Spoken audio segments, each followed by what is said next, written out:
초나라 장수가 창과 방패를 동시에 팔면서 시작됐다는 모순은 대체로 나쁘다고 여겨진다. 무엇이든 뚫는 창과 무엇이든 막는 방패를 동시에 판다는 점에서 양립할 수 없는 두 무언가가 부딪힌다. 어쩌면 멍청하거나 혹은 나쁜 것으로 알고 지내던 모순에 대한 개념이 깨진 계기가 있다. 법륜스님의 강연에서다. 한창 어려운 시기를 겪고 있을 때 법륜스님의 강연을 찾아보곤 했다. 많은 질문과 대답이 오가는 와중 스님은 명쾌한 해답을 즉각적으로 내뱉으셨다. 말 그대로 즉각적인 대답이 이름만큼 즉문즉설다웠다. 그렇게 한참을 영상을 찾다 보니 의아한 점이 있었다. 스님의 해결책에 모순이 있다는 점이다. 스님은 한 어머니와 딸의 갈등에 대한 질문에 답을 하셨다. 어머니의 행동이 잘못됐다는 이야기다. 고개가 끄덕여질 만큼 논리적으로 수긍될 해결책이었다. 그렇구나 하고 얼마 뒤 다른 영상을 보게 됐다. 그 영상에서는 틀림없이 비슷한 상황임에도 딸의 행동이 잘못됐다는 말씀을 하셨다. 그 밖에도 워낙 질문하는 사람이 많다 보니 상황은 때로는 새롭기도 했지만 대체로 비슷했고 겹치는 경우가 많았다. 남편과 아내, 부모 자식, 직장, 연인, 진로.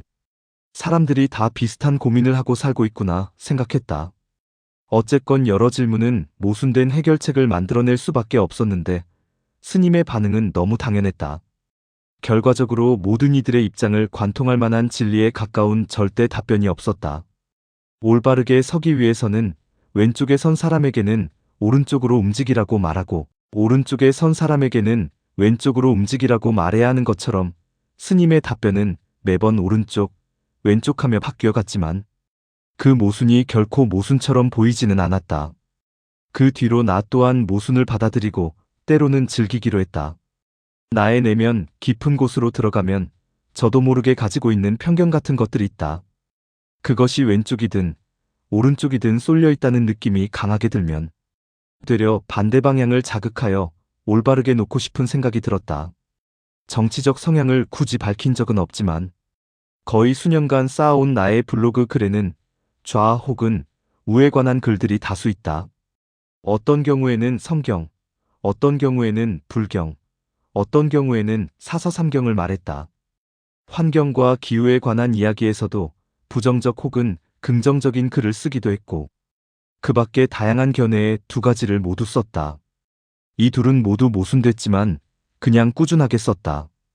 대부분의 글이 모순인 경우가 많아 사실상 내 말을 내가 반박할 수 있는 자료는 블로그에 너무나 많다.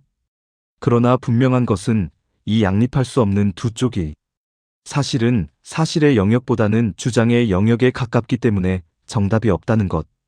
코끼리가 동물이라는 것은 분명한 사실이지만 코끼리가 위험하다는 의견에는 그럴 수도 그렇지 않을 수도 있다. 코끼리는 동물이 아니다라고 말하는 것은 분명 옳지 않지만 코끼리는 위험할 수도 있고 그렇지 않을 수도 있다는 것은 명백히 모순은 아니다. 우리 모두가 맹인인데 코끼리를 얼마나 정교하게 더듬던 그 모양이 어떤지 어찌 알 수 있겠는가. 어쩌면 코끼리 다리통을 만지던 내가 가끔 코끼리 코를 만지게 되는 상황이 올지도. 모두가 진실을 말하면서 모순적인 삶을 사는 것은 아닐까? 사회 대부분이 이처럼 사실과 진리를 가지고 고민하고 있지 않기 때문에 대부분의 인간 사회 문제는 어느 쪽도 정답이 될 수 있다는 사실을 알게 됐다.